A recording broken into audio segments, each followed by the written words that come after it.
Retour au Gabon, et je vous le disais en titre également, la conférence de presse ce matin dans un été de la place du porte-parole du gouvernement de la transition. Face à la presse, Laurence Ndong a abordé les actions et les perspectives du gouvernement. On fait le point avec Patricia Lydimouélé.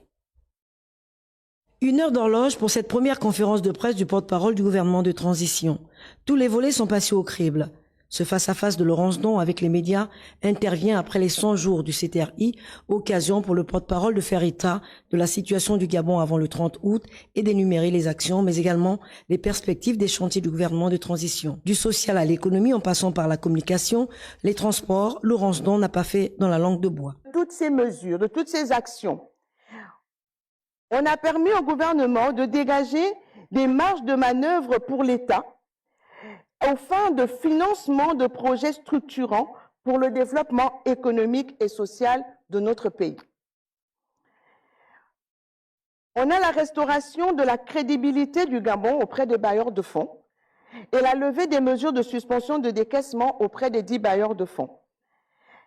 L'incitation à l'entrepreneuriat local et au développement des petites et moyennes entreprises, une prise de décision des hautes autorités plus éclairée par un budget de l'État sincère et conforme à la réalité des finances publiques. On observe une augmentation du pouvoir d'achat des ménages, notamment des enseignants de l'éducation nationale ayant perçu le paiement de leurs vacations.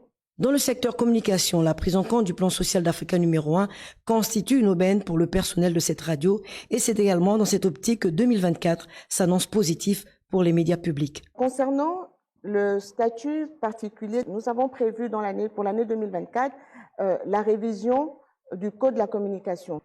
Les journalistes devraient être formés dans des écoles de journalisme et ensuite recrutés par les médias publics pour le service public. Donc, il n'y a pas de ligne budgétaire pour la formation initiale des journalistes parce que ce n'est pas le rôle du ministère. Maintenant, une fois que l'on a fait ce recrutement, qu'on a recruté, je parle bien, dans les médias publics, la responsabilité de l'employeur, c'est d'assurer la formation continue.